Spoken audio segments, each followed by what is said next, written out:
Section 2, multiple choice. Alright, let's have a look. Building X is 30 meters in height. The angle of elevation from the top of the building X to the top of the building point Y. The distance between the two buildings is 25 meters. What's the height of building Y to the nearest meter? Okay, so we've got 30 here. Don't know what this height is here, but we do know that it's 25 along here. All we got to do is we got to work out what this length is up here and add it to the 30 meters that the height from here to here makes up. Okay, so to do this, we're going to use some trigonometry. So 35 degrees is our thing. We've got tan over here, so tan 35 degrees equals x on 25. So x is equal to 25 times tan of 35. And then finally, all you have to do is add this to the 30. Okay, so the height. And if you plug that into a calculator, you get 48 meters.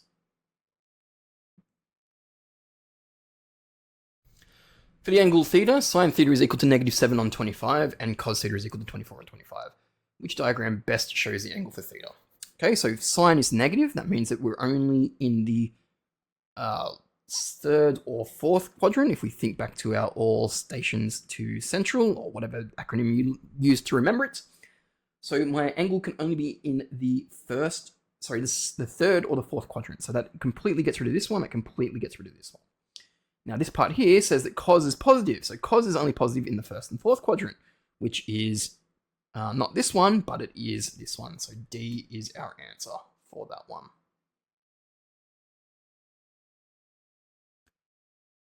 What is the area of this triangle to the nearest square meter? So the area of this triangle, we need to work out what this angle is in here.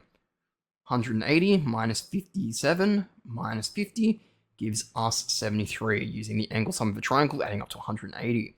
So 73 degrees in there. The reason we need that is because we're going to use the formula A is equal to half AB sine C, which is the area formula for a non-right angle triangle using the trigonometric function sine C. So A is equal to half times 9.9 times 8.8, which are our two sides that are on either side of the angle that we are including as part of our answer. Plug that into a calculator and you get 42 meters squared.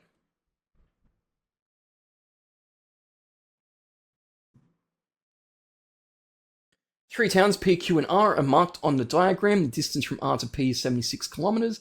Angle RQP is 26 degrees. That's this guy down here.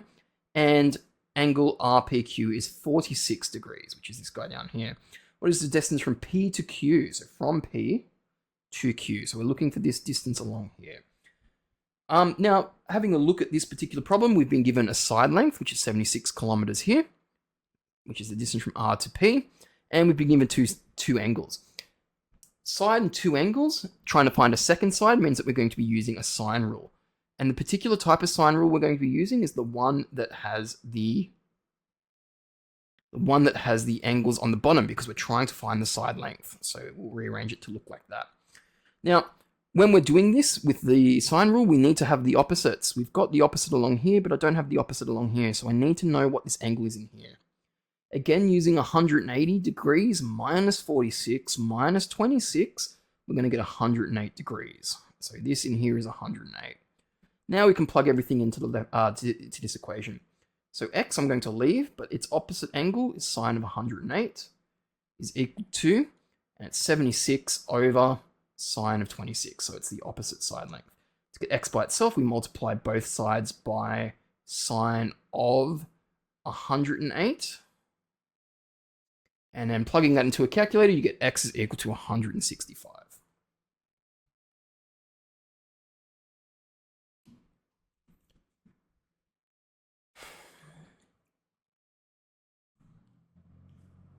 Town B is 80 kilometers due north of Town A. That's this guy here.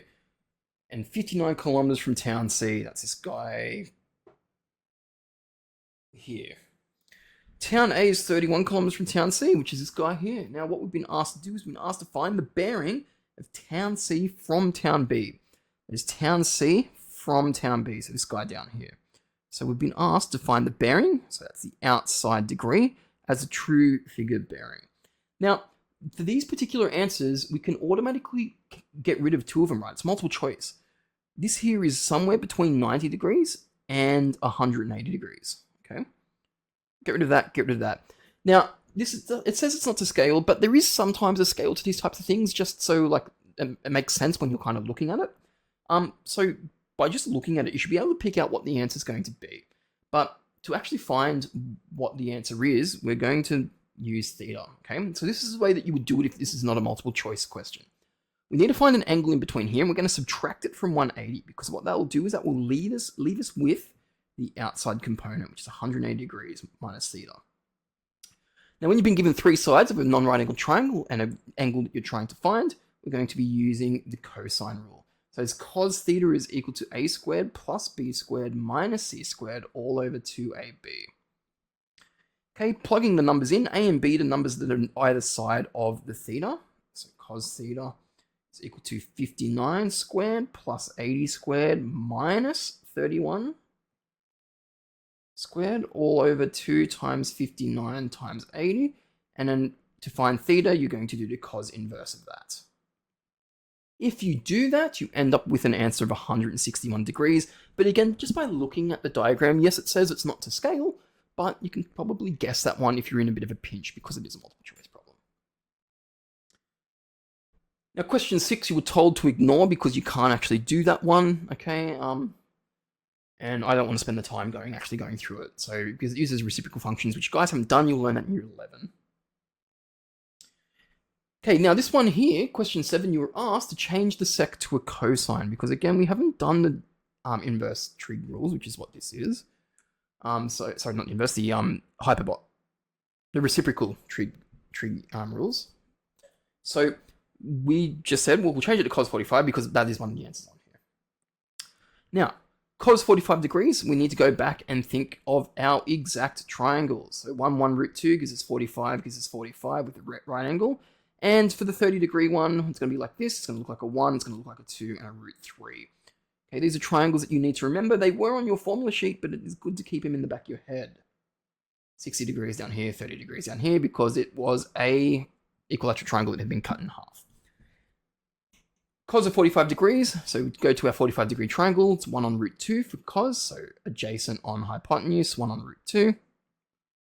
Okay, and we are adding to it tan of 30. So we go to our 30 degrees over on our other triangle. Tan is opposite over adjacent, so 1 on root 3, like this. Okay, 1 on root 2 plus 1 on root 3. Well, that's really gross, but we can go do some cross multiplying. So multiply these, multiplies these. That gives us root 3 plus root 2 over root 6. Now, at this point, if you're not sure what to do, you could literally just go through and add these, but notice that we've got an answer already there. It's just with the value switched around. So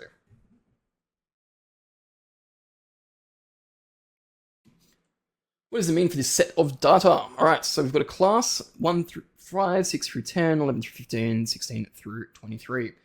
We've been asked to find the mean of this using the class center and the frequency. So whenever you've been given a group data like this, you've got to use the class center. Okay, so we have 3 13 times, so 3 times 13. Okay, we have 8 15 times, so 8 times 15. We have 13 19 times, so 13 times 19. And we have the 18 13 times, so 18 times 13. That's the amount of scores that are there, right? You know, you've got the 3 13 times. So instead of doing 3 plus 3 plus 3 plus 3 13 times, 3 times 13 does the same thing. We're going to divide this now because we're doing a mean, but we need to divide it by the amount that we have.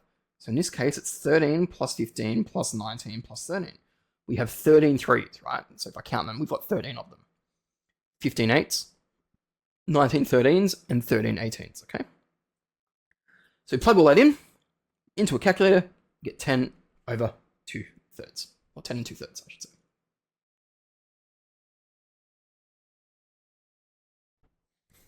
Two sets of data, X and Y, are shown in histograms below. Okay, so we've got some frequencies, we've got some scores, we've got the X, and we've got the Y. So which of these statements is true? Okay, X has a larger mode, and Y has a larger range. So mode is the most common. So this would be the mode for Y, this would be the mode for X. X has a larger mode, okay, it sure does. Y has a larger range. Well, the range of X is 6, whereas the range for Y is It's also 6, so they actually have the same, so it's not this one.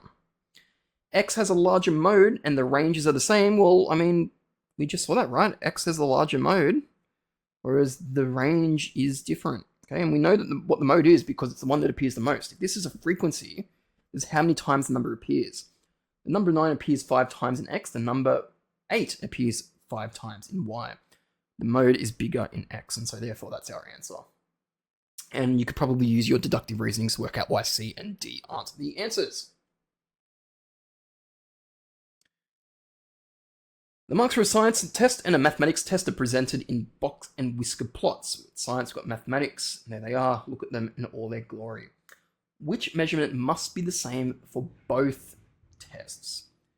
So the mean, okay, well the mean, I mean, you've got a big skew here in the mathematics test, okay? The science test, it's a bit more favored towards the top. It looks roughly the same as what the top 50% of the maths one looks like, but the scores are lower in the mathematics, so the mean's probably not going to be the same. The range definitely isn't, okay? Look, highest minus lowest, they've definitely done better in the science test in terms of the range, so it's not the range. The median, again, we're just looking at these values, right? So the median is definitely not the case. Interquartile range, though, okay, the interquartile range, that's it for science. That's it for mathematics. Okay, it's a difference of 3, it's a difference of 3, the interquartile range is the same. So that's the one that's the same for both.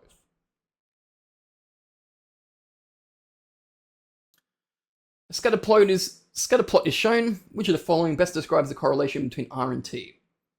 Okay, it's positive. Cool. Yeah, it's going up in a general sort of trend like this. Okay. It's roughly making a line, right? Like I've just drawn a line through it as like a line of best fit. It's kind of following that line.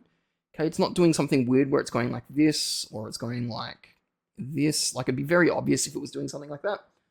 So in this case, it's a positive linear. Nice and easy.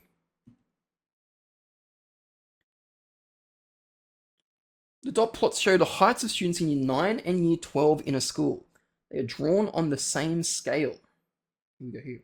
Which statement about the change in heights when comparing Year 9 to Year 10 is correct? The mean increased and the standard deviation decreased. Okay. So as in what happened from Year 9 to Year 12? So it's the same kids, right? The mean increased. Okay, well, yes, it did. So the mean increased. The standard deviation decreased. Well, the standard deviation is just looking at the spread, right? And these guys are closer together than these guys are. So I'm actually, hey, that's the answer, right? Standard deviation is talking about how spread out the scores are. Year 12, it decreased. They got closer together, whereas in Year 9, they were more spread out. So the standard deviation has decreased, whilst the mean has gone up. So there's your answer.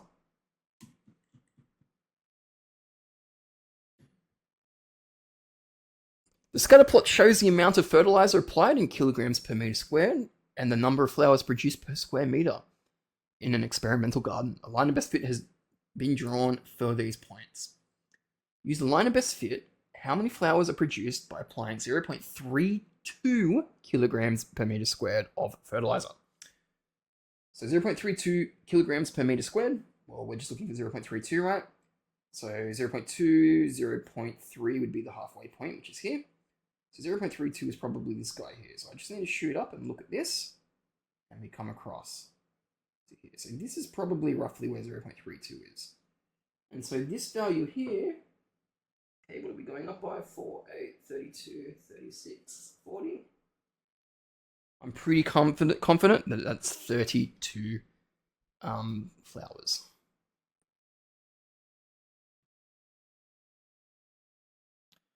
What is the standard deviation for the following scores? Now, here's where we're going to be using our calculator, and we're going to be using in stat mode. I don't want to do it by hand. Standard deviation, it's really gross. Let's do it in a calculator. So if your calculator looks like this, it's really easy. If yours looks like this, however, where you've got a frequency table, then when you're inputting your numbers, just leave the frequency as 1 because they're only appearing there one time, unless they appear more than once, which you could change. But I just find it easier to just include it again because it will count it a second time if you include it a second time. Make sure you hit equals on that last one, input it into the thing, insert our data. We hate it, we delete it, we go to this menu here. Shift 1 gives you the stat mode. Okay, once we've done that, we're looking for the standard deviation that lies under the variance, and we're going to be looking at either the population or the sample. Now, it doesn't state which one to use, so always default to the population if that's the case. 1.22, and that gives us A as an answer.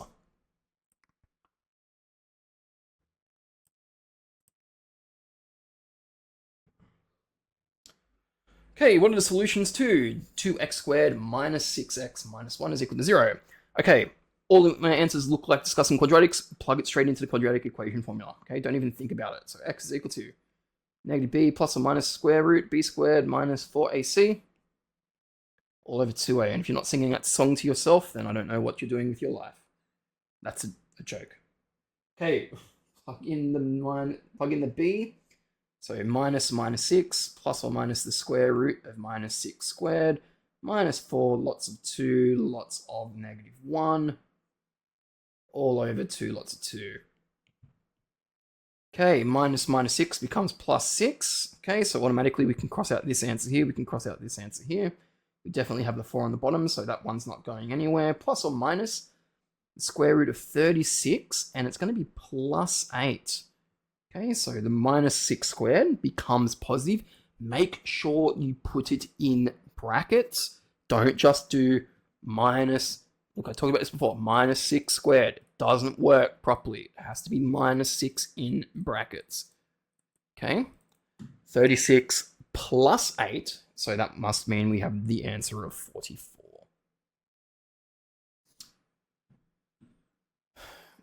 Which of the following correctly expresses C as the subject and E is equal to mc squared plus P? Okay, so we'll take this equation here, and we're just going to rearrange it for C. So we're going to start off by subtracting both sides by P, divide both sides by M, okay, opposite of order of operations, and take the square root of both sides. And the reason we do the plus or minus is because it's C squared. It could be two possible answers. You have the possible positive version of this or the negative version. So C is equal to plus or minus E minus P all over M. That looks like A to me.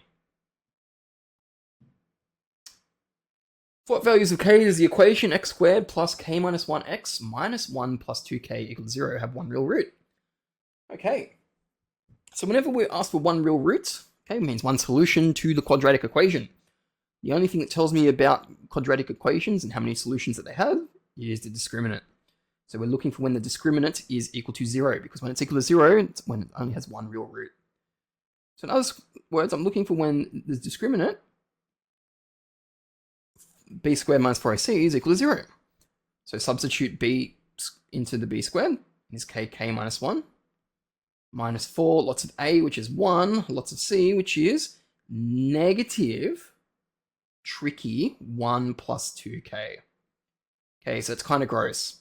Expand it out, k squared minus 2k plus 1, minus 4, lots of, and I'm going to do the sign in here now. It's going to be minus 1 minus 2k. Expanding one step further, plus 4 plus 8k gives us k squared plus 6k plus 5.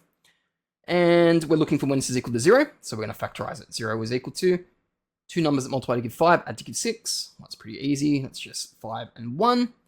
And therefore, my values of k are equal to minus 5 or minus 1. And so that's our answer.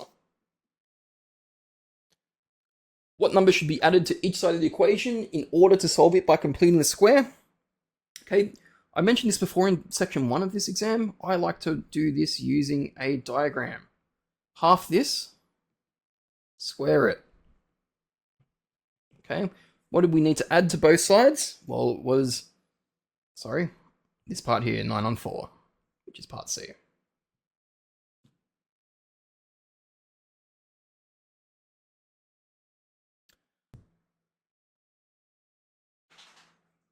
Okay, so let's do this one now.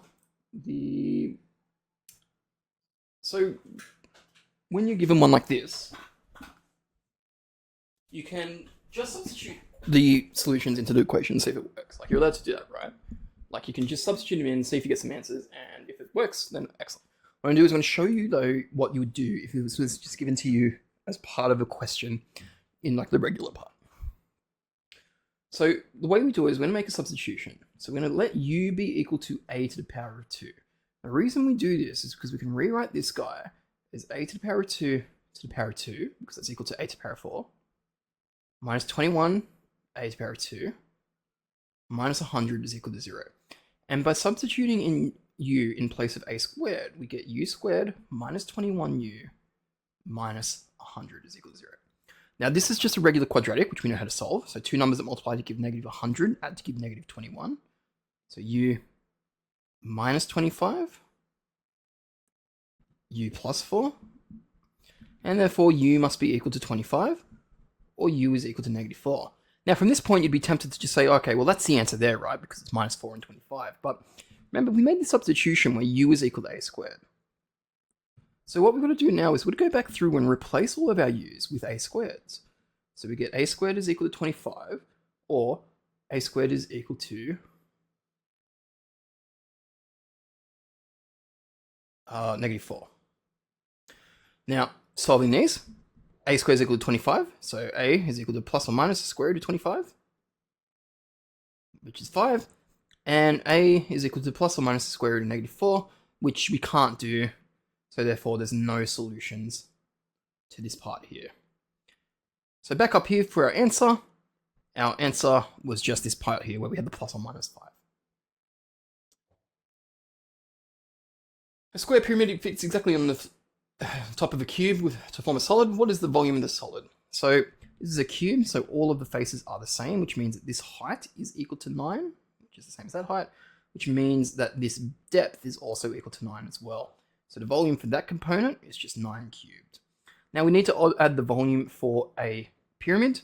Okay, so we need a height, perpendicular height from the base, and we need a length along there, the base of the pyramid. So the base is equal to 9, so it's nice and easy because it matches the cube. The height is going to be equal to 10 because it's going to make up the extra part of this 19 where the 9 is the height of the cube.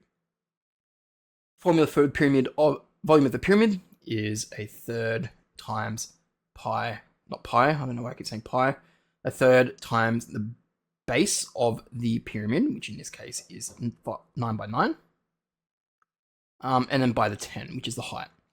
Plugging all this into your calculator, you will get an answer of 999 centimeters cubed. A sphere and a closed cylinder have the same radius. The height of the cylinder is 4 times the radius. What is the ratio of the volume of the cylinder to the volume of the sphere? Well, sphere, right, kind of looks like this. Here's the radius there. The volume for this guy, 4 on 3 pi r cubed. Now let's look at the cylinder. Okay, here he is here. Here's the radius r. The height, we've just been told, is 4 times the radius. Okay, and it's not really to scale, but that's kind of what it's going to look like. The volume for a cylinder is the area of the face times by the height of the cylinder. In this case, pi r squared times, and it's the 4r, which is the radius. Putting all this together, we get 4 pi r cubed. Now, putting these things together, okay, so 4 pi r cubed, so 4 on 3 pi r cubed, and 4 pi r cubed, we need to now make a ratio, the volume of the cylinder to the volume of the sphere.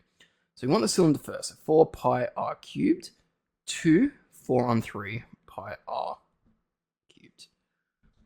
Pi r cubed and the pi r cubed cancel out, and so we're left with a ratio of 4 to 4 on 3. Now we don't like fractions in our ratio, so we're going to times both sides by 3. It's going to give us 12 to 4, and then dividing both sides by 4, we get 3 to 1, which gives us our b.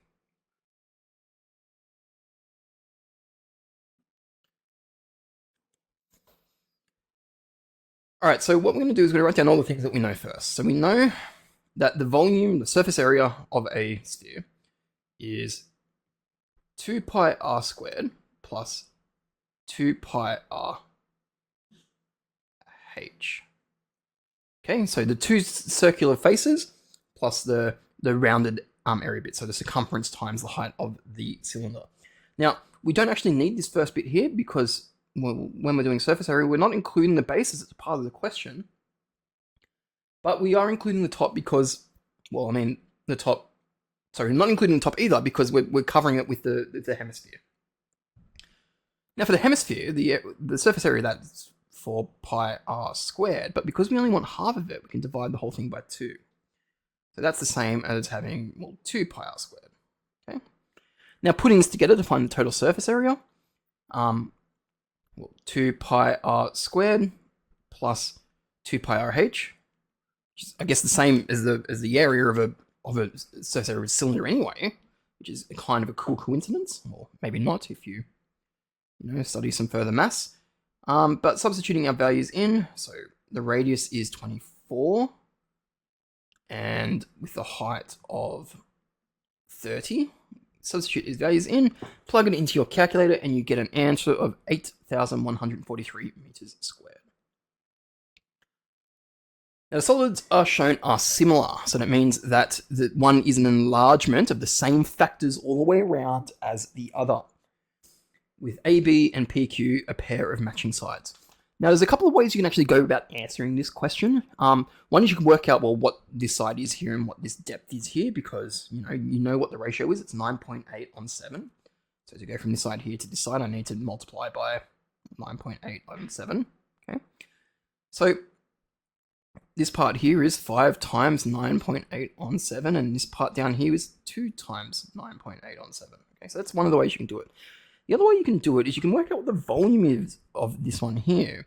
And if you know what the ratio is, which in this case, our scale factor being equal to 9.8 over 7, you can just times this by 9.8 over 7 cubed, because the ratio of volume, so from volume 1 to volume 2, is just the cube of whatever the ratio is. So if the length, if you got a length, you can cube it and it gives you the same ratio.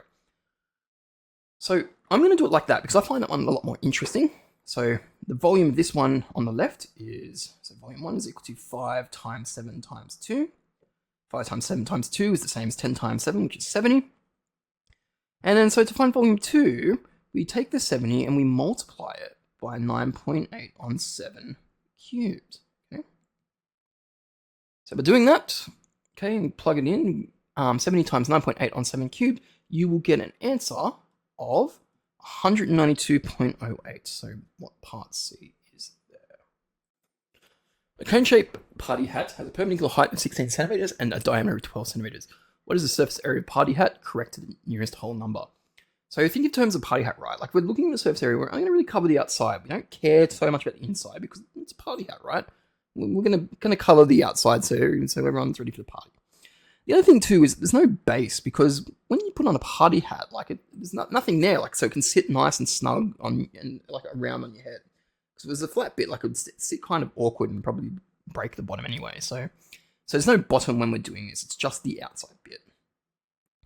So let's take the surface area of a cone, which is pi r squared plus pi rl, and keep in mind that we can ignore this first bit here because it's the bottom part, right? So the only area we're concerned about is the pi, radius, and the length. Now, imagine that we take a cross-section of this party hat, okay? So I'm going to take a cross-section like this. So I'm going to split it down the middle and make a cross-section like that. Well, we end up with a right-angled triangle that looks something like this, where the height is 16, because we've been told the perpendicular height is 16, and the diameter is 12, so that makes a radius of 6. So this length along here is equal to 6. Now, the L in the equation refers to the slanted height of our cone, which is that L there, which is this L here. And there's only one way that we're going to be able to find that, and it's by using Pythagoras. So L squared is equal to 16 squared plus 6 squared. In other words, L is equal to 16 squared. Square root of 16 squared plus 6 squared. Now, I'm going to leave it like that and just substitute it straight into the area formula up here. So A is equal to pi times the radius, which is 6, times the length, the slanted length, which is 16 squared plus 6 squared, and the square root of that. Plug it into your calculator, blah, blah, blah, blah, blah, and you should get an answer of 322 centimeters squared. All right, that concludes all of the solutions to the multiple choice section. Hopefully that helped you a bit. I know I went through this a bit faster, but I mean, you could slow down the volume if that helps as well. Make it a bit clearer, or ask your teacher as well, because I'm sure they'd be happy to help you too. So thanks for listening, and hopefully this was helpful.